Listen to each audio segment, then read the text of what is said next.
everyone. Welcome to another episode of Is This Legal? My name is Russell Hebetz, and I'm here with my partner in crime, Colin McCallan. And out of crime, sometimes, but mostly in crime. Mostly in crime, yeah. I mean, when we play pickleball, we're partners. Right, exactly. Which hasn't happened yet, but it could. Right, or like in a three-legged race. If we were partners there, we would be working with each other. Except your just freakish height would really throw off our gait. It would.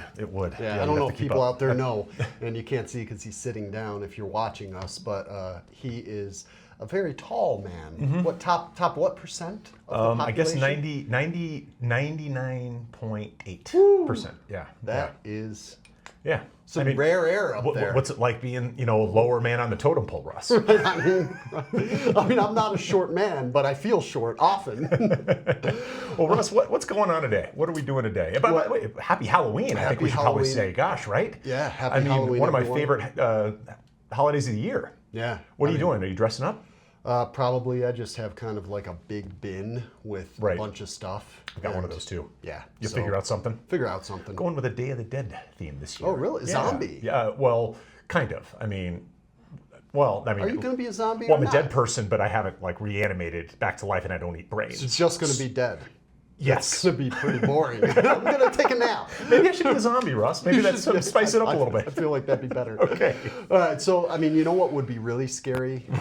If you got indicted by the federal government. That would be spooky. That'd be Halloween in my book. That would be spooky. On either a rigged high-stakes poker game or series of games or insider betting. But talk about a true horror story. Right. That's not one I'm going to watch either. And for people out there, you probably have heard that a handful of prominent NBA players got pulled into this, and an indictment came out this past week, pulling in Chauncey Billups, Terry Rozier, and Damon Jones. There's more than one Billup. It's actually plural. There's Billups. Oh, jeez, my bad. Chauncey Billups, yes. Yeah, Russ, exactly. There's a little organization called the National Basketball Association. I believe most people have heard of them, and we're going to be hearing about how that body is going to be intersecting with the FBI, or Federal Bureau of Investigation. Both different acronyms for very different things, and yet we're going to have some intersection here, Russ. Yeah, they intersect right at the B. Yeah. Well, why don't we talk about some of these big names? Let's talk about Chauncey Billups. Yeah. This is going to be a name that a lot of our Denver listeners know well. Hometown boy. He's born and raised in Denver, Colorado. He went to George Washington High School. In fact, I think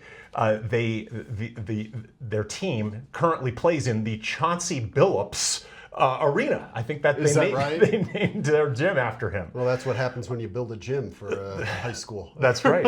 And this guy was a star. He was he's a Hall of Famer, five-time All-Star. Yep. He won an MVP and a Finals in 2004 with the Detroit Pistons. He did not win with the Nuggets, unfortunately. No. But this guy is a big deal in Denver, and unfortunately, he is finding himself the object of an indictment. He's criminally charged. And all of this, all of these charges have to do with doing this for profit, right? You're trying to do this for money. This isn't violence. This is doing things for profit. I looked it up, Colin. Chauncey Billups, the season before this season with Portland, his salary with the Trailblazers was $4.7 million per year. As a coach, wow. As a coach, and he got an extension with a pay raise. It was undisclosed, but he is making a lot of money, and he's allegedly doing some pretty stupid things. He is. Can I tell a quick Chauncey Billups story? For sure. So I'm in a Nuggets game with my friend Scott. This is many years ago when Chauncey was still on the team, and we get to Ball Arena early, and we're watching the Nuggets warm up. And they have like a promotional period where Rocky the mascot comes out with the players, and they start throwing these little yellow like softball-sized rubber balls to the crowd with the Nuggets logo on them. And the arena's not very full yet, and so I just stand up, this adult in the middle of nowhere. There's no kids around me, and I'm like, "Hey, throw me a ball!" And Chauncey Billups looks at me, and he just gives me like the most pathetic stare, like this grown man is asking for. He then looks around and is like, "Is there any kid or adolescent I can throw this ball to. There's no one. And so reluctantly, with a grimace, he just like tosses me this ball, and I catch it and I jump up for joy, and he just kind of turns away in disgust. That's my interaction with Chauncey Billups. I like it. Yeah, I like it. That has nothing to do with this case, but there you go. Yeah. So yeah, Russ, you were about to get into it. Why is Chauncey in trouble? We've been talking about him enough now. What's going on here? Well, there's three NBA players that were kind of wrapped up into these two indictments, two separate indictments. One, again, involving rigged high-stakes poker games. The Involving other, the Mafia? Yes, involving the Mafia. Stay tuned for that. They're in there too. And the other one involving rigged betting or insider betting. Exactly. And so the second NBA guy by the name of Damon Jones, he was indicted in both. Chauncey Billups was only indicted in the rigged high-stakes poker. Damon Jones, Cleveland Cavaliers assistant coach, former player for 11 years. He was also indicted, and the role that these two played in this rigged betting was as face cards. Okay, so face cards are basically these like celebrities that entice these big fish to come in and sit for these poker games. That's exactly right. So what we have here are these private poker games that are being supported by the mob in New York. Right. And the draw, like you said, is that there are famous people who are sitting at this table. In this case, we're talking about Chauncey Billups, former NBA MVP and current basketball coach. Who wouldn't want to sit down and play a few rounds with Chauncey Billups? Right. Turns out that a lot of fat cats with big wallets, with a lot of money to lose. Fat cats always have those big wallets. They would line up. And so we're using the term rigged, Russ. How were these games rigged? What was the inside job? Yeah, so it was high tech. So a lot of this, so these games were, like we said, they were supported by the Mafia. I'm not sure if the Mafia set them up, but Mafia was highly involved. La Casa Nostra crime families. Right. Which, can you name them without looking? Bonanno, I know one from the media. Genovese? Yeah. Genovese. Okay. And Gambino. Gambino, the best. They're all pretty Italian, but Gambino. Vincent Gambini from, Gambini from, what's that movie? I can't I'm think blanking of on it. My Cousin Vinny. Yeah. Not them. Right. Not them. Not those guys. Not the Gambinis, the Gambinos. So these games were rigged with, the main way they rigged them is with these modified card shufflers. So you go to Vegas, it's a 7-deck game maybe, and you just put the decks in and it automatically shuffles it and spits out the cards. These machines could tell which cards were going where and could calculate the probability of a winning hand. Wow. So what they were doing is that information was relayed via interstate wire, right? And so now we're talking about federal jurisdiction to a controller. Called the quarterback in this case. That's what they're calling it. This is the step before the quarterback. I'm sorry. Go right, ahead. because there's multiple steps here. This was sophisticated, right? So the information went to this controller who was out of state. This is the information related to the shuffler. Yes, to how the cards were dealt. Exactly. And so that controller is basically saying, okay, here's how we think this hand is going to play out. Like you said, this is real time. Then that person would convey that information back to the table. Back to someone at the table, the quarterback. The quarterback. And the quarterback passes hand signals on to everybody else. This is the important thing. Everybody is in on it, Russ. The dealers, the mob support people, the basketball players, according to the U.S. government. Yes. They all know except for the fat cat Mark, who's getting his lunch stolen from him. Except for the fat cat. My question right now, like to a pause, there's no NFL players implicated in this. Why isn't it the point guard? Like, why is it the quarterback? Like, you're mixing your sports here. Like, come on. And then they relay information to the coxswain, who provides more info over to the captain. Whatever. I get it. That's a good point.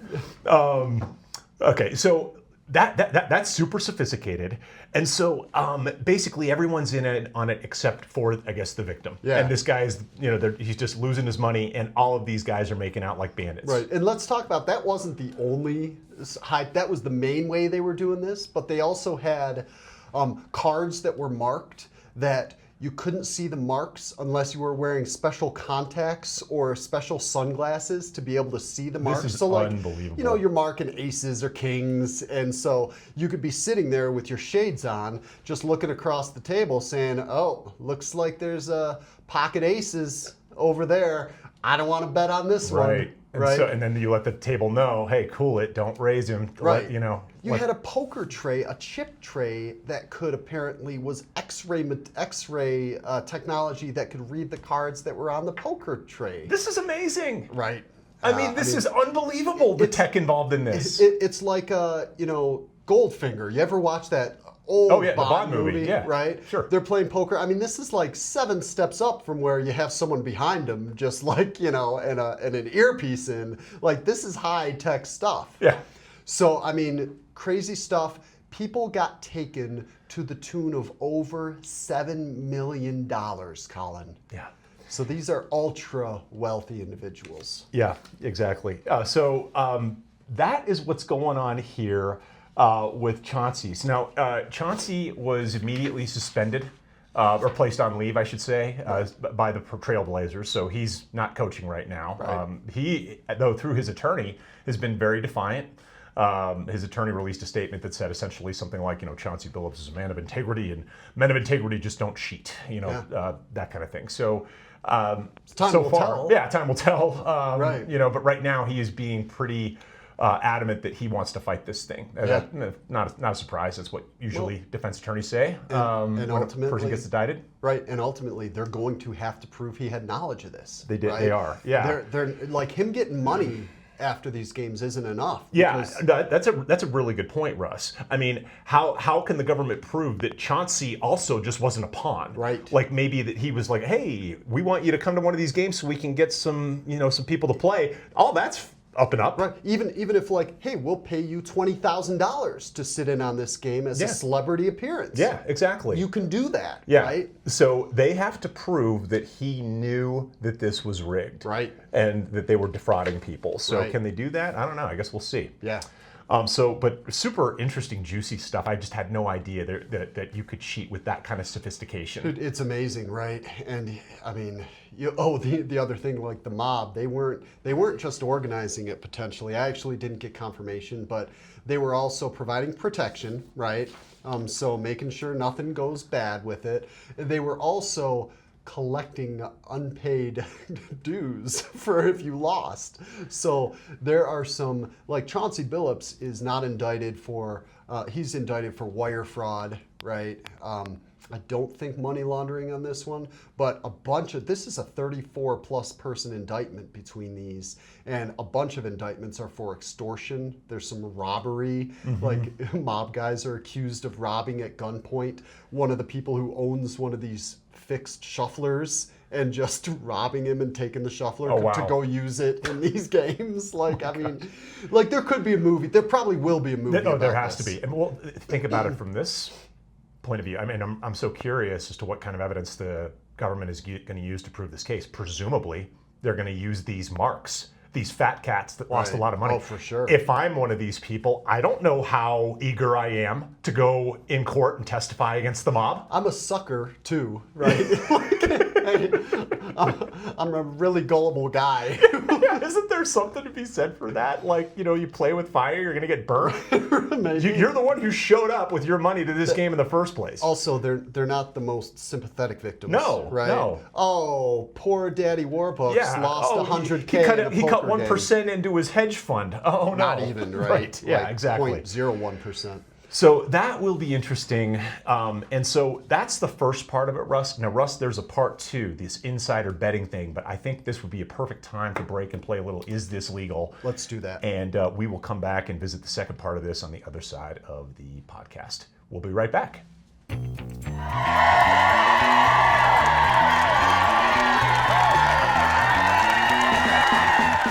Are you ready to play Is Is this legal? Hex yeah. Hex yeah. Hex yeah, I'm ready. Nice hair, Russ. Yeah, thank you. Looking good. You too. I really do like what you've been doing. I mean, I know I normally don't go out of my way to tell you that. I feel like I've been doing it lately on this podcast. I can't put my finger on it, but you look fantastic. I feel like I should be in Northamptonshire. Like I feel kind of old-timey a little bit. Yeah. You look a little Anachronistic, if I may. You may. Yes, indeed you may. Anytime you can use the word anachronistic, you may. Yeah, that's fantastic. So now that I have kind of my, persona ready. Right, exactly. Your thinking cap on, if you will. Exactly. In the old times when they wore powdered wigs, the wigs would get like nasty, like vermin infested. Because it was the old times, right? And they would just douse it with powder to kind of cover up like the lice and whatnot. Oh, really? Yeah, that's what I. Okay. My daughter told me that recently. She's a big Hamilton fan. Okay. Yeah. Go So, on. All kinds of regardless, trivia that's enough of that. So let's give the people what they want. This is where we give you a legal scenario. You decide what the justice of the peace should decide. So here it is for you, Yeah, what do we got? listeners and viewers. Jebediah is hanging out at the Hitchin Post Saloon in Northamptonshire. Yes, he is. Jumpin' Jehoshaphat is there as well. Uh-oh. And, well, the two sit together and they toss back a few brewskis. I think probably Sam Adams. I feel like I feel like they were Sam Adams. Whatever Paul Revere was serving, right? Yeah. Exactly. Jumpin' tells Jebediah he's got some good stuff, and he sells Jebediah some ecstasy tablets. Jebediah starts driving home in his brand new moto car and gets pulled over, as some people may have guessed, by Officer Cornelius. Officer Cornelius arrests Jebediah for an unrelated outstanding warrant, nothing to do with how he was driving or drinking the Sammies. Search incident to arrest, which is a lawful search. He finds the ecstasy on Jebediah's person. So unlucky Jebediah. At the station, Cornelius weighs the bag of pills, and the pills weigh 9 grams. So he charges Jebediah with felony possession of a controlled substance over 4 grams. Okay, which is the correct charge. Got it. Okay. Jebediah hires a chemist to evaluate the pill's composition. All right. It turns out that the pills were indeed not pure ecstasy, but had been combined with sugar such that the weight of the actual ecstasy was only 2 grams. Interesting. His lawyer Myrtle files a motion to dismiss based on the fact that the possession of a controlled substance over 4 grams is improper. The district attorney disagrees. He says, hey, we take the total weight of the pills. The pills contained ecstasy. These were ecstasy pills. The pills weighed over 4 grams. This is possession of controlled substance over 4 grams. I don't care what the specific chemical composition was. Interesting. As long as they had ecstasy.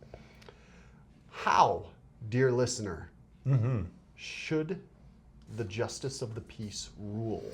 I'd say we've got a doozy on our hands, Russ. We do have a doozy, and I'll tell you, this was plucked not from our vivid imaginations, but actually from a Colorado case. Yeah, this is actual case law that we'll be talking about here. So think about that. While you're mulling this over in your head, Russ, let's really quickly talk horror movies. What's your favorite horror movie during the Halloween season? Do you have one? I think if we're going horror, I always love Nightmare Before Christmas. Okay. It's not really a horror movie, so we'll take that out. Probably Alien. Good one. Yeah. Haven't seen that one in a long time. It holds up. It's such a good, just suspense movie. How about you? I'll go Aliens, the plural, because that's just a great action movie. Probably less horror, more like action. More action, but still. But that counts. Pretty awesome. That's in your genre. Yeah. All right. Well, that should be enough for people. You guys can talk amongst yourselves as to what your favorite is. But your favorite horror movie. Right. Exactly. Yeah. But while you're doing that, we're going to tell you the answer. Yeah. Colin, what is the judge going to do? The judge is going to agree with Jebediah on this one. Yes. And it really is pretty straightforward. In order to prove beyond a reasonable doubt that Jebediah was in possession of a controlled substance that he shouldn't be, they have to state what exact amount he was in possession of. Yeah. It absolutely matters that the pills that they found were not true ecstasy as to form. Right. Okay, so we think that the chemist's his measurement of 2 grams, that would be what holds up, and the charges would have to be adjusted downward to encapsulate 2 grams rather than what they did with 4 Rather in than this particular 4 case. over. And like I said, this is a case that actually just went up to the Colorado Court of Appeals. Yep. A district judge made an initial ruling that actually no, the weight of the entire bag or the pill can come in and we can use that to prosecute the person. But that opinion was just reversed. Right. So if anyone out there said, "Nah, you can use the whole weight," hey, you had a judge agree with you, a real live judge. Like it was a really good guess. Yeah. Like yeah. But it wasn't right. So it wasn't that good. You're wrong.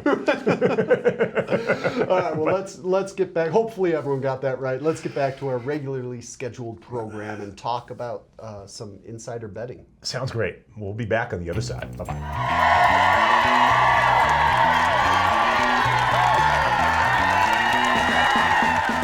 All right, welcome back to the show. Hope you did okay playing Is This Legal?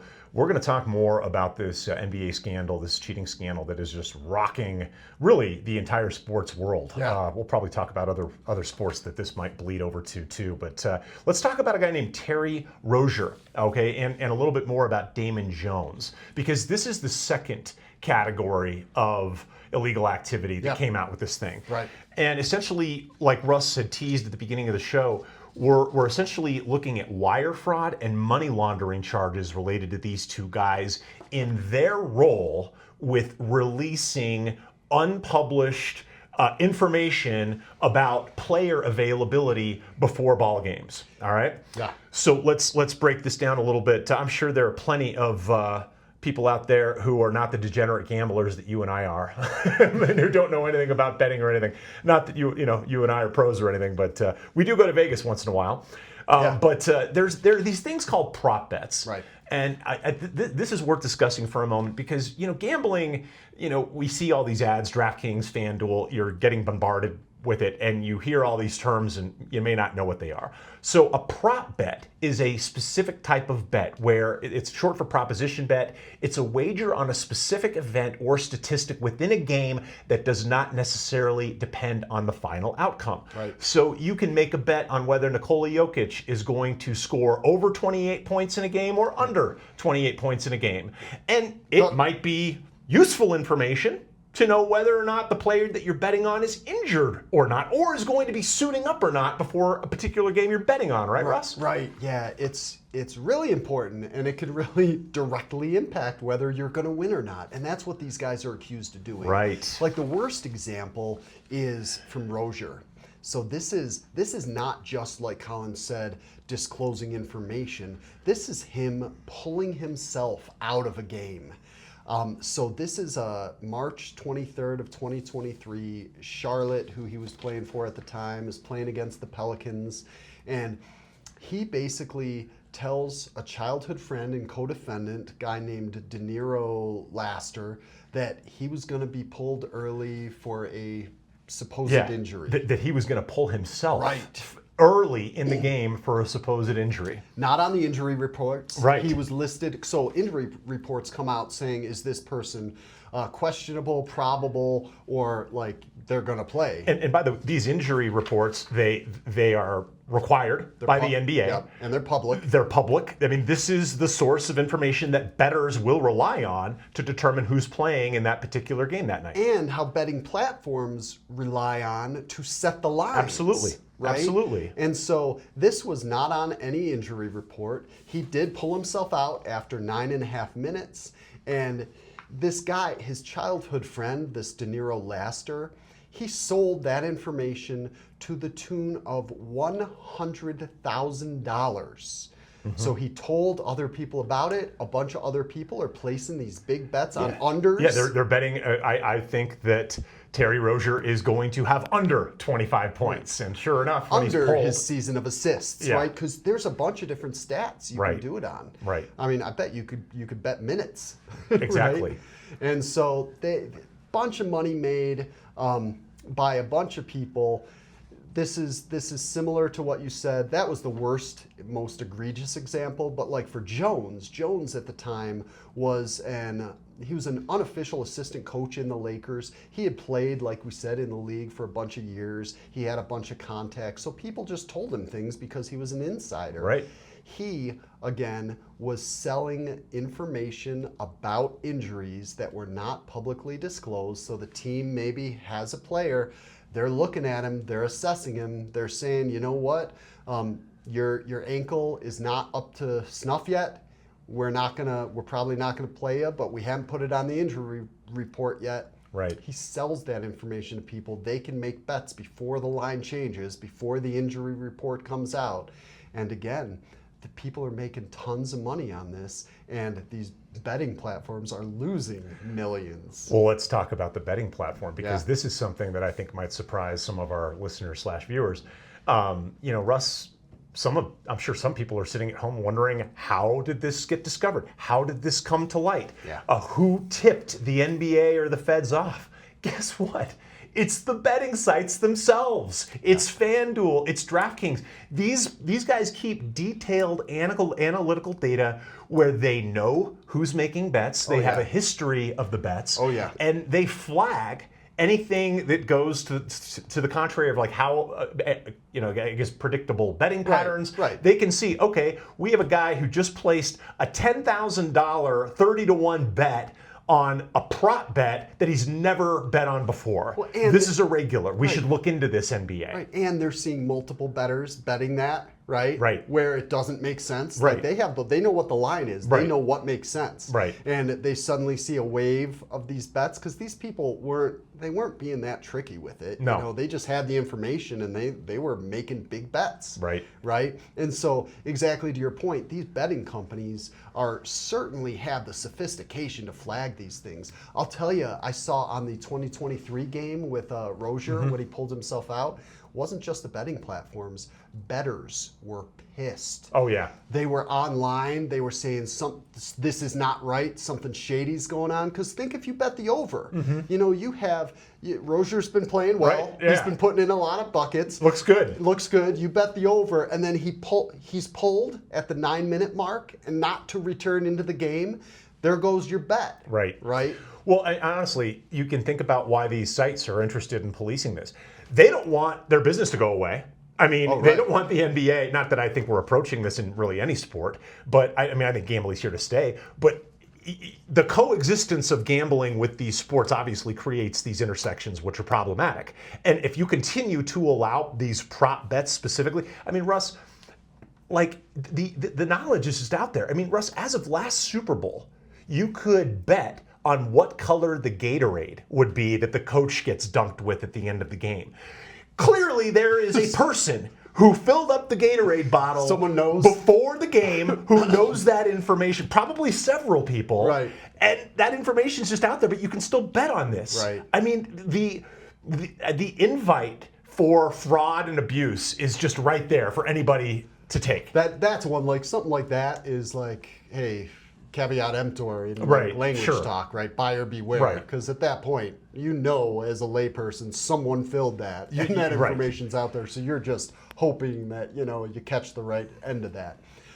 But so let's talk a little bit, Colin, because we are lawyers. Let's talk about how they can charge these people with federal statutes, really significant federal charges, based on, telling someone that they made a bad bet. Because remember, Terry Rozier and Damon Jones both got indicted for wire fraud and money laundering. Like, how are you getting charged with money laundering for just placing a bet with insider knowledge, right? That seems like might be a stretch. Well, it actually isn't. What? You keep going. So here's, for the wire fraud, you basically, interstate wire, money moves through false pretenses, right? That's all you have to show. Right. So you're betting with these national betting platforms that we've been talking about. Federal jurisdiction. Money's moving. False pretenses is because you know things that you're not supposed to know. You're saying you're betting on this just, up on the up and up and you're not. So there's the elements of wire fraud and you're doing it intentionally. Money laundering, I actually looked at because that's a little trickier. You know, it does seem like this isn't money laundering, but it is because you're having these guys getting paid. Right. So they're paying, they're selling the information. Right. They're getting paid for that information. They're getting paid twice, Russ. They're first selling the information, and then they get a percentage of the winnings, assuming that the betting comes to fruition, which often it did. And so here's an example of how the feds prove money laundering for this, because you have to basically have that transaction with the intent to hide or disguise the true activity, right? So here's an example. I think it was Damon Jones sold the information to someone else. That person Venmo'd or PayPal'd him the money, and in the description it was service fee, right? So, it didn't say thanks for the unsolicited tip on the insider guy. Right, exactly. So that you're disguising the money right there. Right, you know, exactly. it's that simple. Right. So again, these are allegations. Well, I mean, money laundering. I did see something in USA Today which indicated that a witness is apparently going to testify that after this March 2023 game, after Rozier had absented himself from this game, they lost the game. All of those bets that people made hit, and so basically he enriched all these people. They all came back to his house to count the money together, my God. and they're actually counting it in cash. And apparently, he's there at the scene, literally counting money in the early morning hours after this game. Yeah, that's part of the allegations. So, and they have not just that. They did as they always do for the feds. They have text messages. They had wiretaps. They had phone. So they have these communications saying, "Hey, get in on this bet before it hits it public. Here it is." So it seems like this is a pretty strong case. Like this one to me seems stronger against Rozier and Jones than. Easier to prove, at least, than it does against Billups right now. Well, it definitely comes down to knowledge, right? Because you could see how maybe a player might actually get investigated for this without doing anything wrong. Here's an example. Let's just say you have a player who is like getting ready to go out and take the court, and then all of a sudden, like in the locker room, he tweaks his ankle, and no one knows about it. The injury report's already out, and he just says, "Oh, my ankle." And a ball boy hears that, and a ball boy goes and runs and tells people, "Hey, Jokic isn't going to play tonight. Let's make these bets." If Jokic doesn't know that's happening, there's no criminal liability. He may have inadvertently released information that the public isn't supposed to have, but there's no criminal exposure there because he's not trying to unjustly enrich himself. And that's true at any step. Like if the ball boy goes and tells someone, "Hey, I think Jokic isn't going to play. Bummer. He's our best player." Right. But then that third party goes and does this. Then the ball boy doesn't have liability because there's no intent. Right. Exactly. So this is still developing, everyone. So we'll see. I'll tell you, this is my prediction, like too early prediction. Yeah. This, I think, is going to be the first domino to fall. There have got to be, across the other 3 major sports platforms, this has got to be going on. Because if you can gamble like this, this freely, I'm sorry, but there are people doing this right now who have yet to be nailed for it. Well, yeah, but going back to like Pete Rose. Yeah, of course. No Hall of Fame for you. Now, he was never alleged to have thrown games. Right. But he was betting on games. Now, by all accounts, he was trying to win the games. He was playing the best he could. Right. So it wasn't like this. A little different. But to your point, this goes back decades and decades where you have sports figures, a lot of them like to gamble. There's a lot of stories out there about gambling with Michael Jordan, Peyton Manning. The average NFL team employs like 500 staff. Like think of how that's 500 people that you have to worry about with protected information potentially. Yeah. So like this is going to happen again. I think it's going to happen with more frequency, just given the proliferation of online betting that you can do. Maybe this chills it a little because, I'm going to think twice about doing that as a player. There's always coaches and stuff like, don't do this, and there's always preachers, but I'm sorry. There's going to be too many bad apples who try and think that they can outgame the system. Yeah. Or who maybe they'll be like, oh, okay, well, here's where these guys went wrong. Maybe we should bet smaller. Sure. Maybe we should be more innocuous. Right. Or maybe we should use other, proxy voters or something. Who knows? But they were doing some of that, but yeah, I hear you. It's always us versus the house for us. People are going to be trying to figure out any angle they can to make a buck. That's human nature. Even if the feds are watching. Well, how about this? I mean, you just talked about how many millions of dollars Chauncey Billups is worth. What are these games worth? $50,000, $100,000? A drop in the bucket for a guy like that, and he might have just pissed away his legacy and his career over chump change. That's something that's wild to me. That he was doing this. I mean, we don't know if he was doing this. Jonte Porter, that's a name that might be familiar to NBA fans. That's Michael Porter Jr.'s brother. He was banned for life last year. He was a Toronto Raptor, Russ, and he was gambling. Oh, I remember that. He was gambling on his own games. Yeah. But the bets he was making were as low as $15. This is a multi-million-dollar athlete making $20 bets. So that sounds like that's more of a Pete Rose thing. Well, maybe there's people have compulsions. Right. I mean, we know this. Sometimes rich people go shoplift, not because they need the thing that they're taking. It's because of the thrill-seeking nature of it. Right. So why do people do this? It's because betting is fun, winning is fun, and as long as it's fun, people are going to get in trouble. So here's the deal: anyone out there, any NBA player, for our pretty large most of the NBA listeners. Oh yeah, right. Hi guys, contingent of listeners. Yeah. Bet on NFL. For our NFL people, bet on the NBA. I don't think we have any NHL listeners, so we don't have to worry about that. We have a lot of Canadians. That's true. We do have a lot of Canadians. We got a lot of bet on either people. one. Yeah. If you're NFL or NHL. Cricket. What do they bet on? Cricket. Cricket betting is a big deal. Yeah. I'm sure it is. Yeah. God, I just saw for the World Championship of Cricket last year, they had something like 147 million viewers. That's a lot. Dwarfs the Super Bowl. Yeah, that's pretty crazy. Yeah, so cricket is there. You have to watch out for the same thing in India. That's right.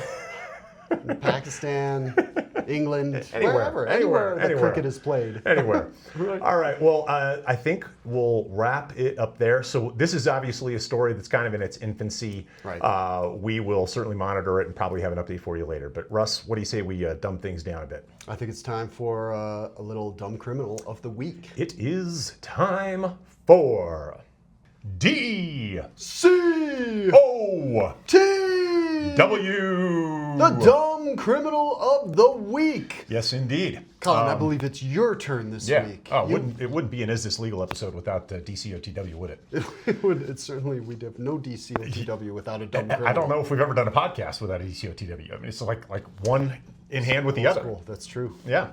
Well, no different today. We've got one for you. We're going to Texas, Russ. All right. So, a woman by the name of Pamela Jean Stanley is our alleged DCOTW. This is alleged because I think this is one of those pending crimes. Ooh, this is new. Right. This is fresh in the news. Russ, Pamela Jean Stanley really, really does not like her ex-husband, Jeff Kauth. They were married for about 14 years. They got divorced in 2019. I don't know exactly what happened during the marriage, but I'm guessing it wasn't great because she wanted to exact a measure of revenge after their relationship, whatever happened. She talks to an acquaintance one day about how she'd like to get back at her ex-husband, specifically how she had a plan to unalive him by sending a box of high-end chocolates that were laced with fentanyl, disguised as a thank you gift from a travel agency. Okay, this is the plan she's hatching up, and she's telling an acquaintance, and unbeknownst to her, but gratefully, the acquaintance recorded this conversation and provided the recording to law enforcement. Law enforcement then began undercover operations, Russ. They arranged for the sale of fentanyl with Miss Stanley. She met up at an undercover, with undercover agents to purchase fentanyl at an agreed-upon location, where she was promptly arrested and charged with criminal solicitation to commit murder. Wow. By the way, insult to injury, when she showed up to that meeting, she had 9 grams of methamphetamine on her, so she was charged with that too. Stanley had apparently previously made other threats against Kauth before this incident. He actually had taken measures to protect himself from her. He installed security cameras, security lights, and get this. He made a dummy of himself as a decoy just in case she would sneak over the back fence and shoot at it. Russ. Wow. He was interviewed by the media about this, and his quote was, "Well, we've been done since 2019, but she's just been angry ever since." Oh my God. This is unbelievable. So this scorned woman is currently in custody on a $500,000 bond. It looks like her case has not been resolved yet. So Russ, that's what we've got. We've got a little, murder for hire by chocolate is what we have here. Russ, honestly, like our good friend Forrest Gump says, life is like a box of chocolates. You just never know which one has fentanyl in it. I remember that right from the movie. If I had a life lesson. Straight from the movie. Colin, I've heard of death by chocolate, but come on. It's not supposed to be literal. Well, there's kind of a metaphor, Russ. Love in this case is kind of like chocolate. It's bitter, but ultimately irresistible. She just couldn't keep coming back. Couldn't keep herself away. That's Pamela Jean Stanley with this rather sweet DCOTW, Russ. Yeah, I think it was a bitter one. Yeah. more bitter. Maybe bittersweet.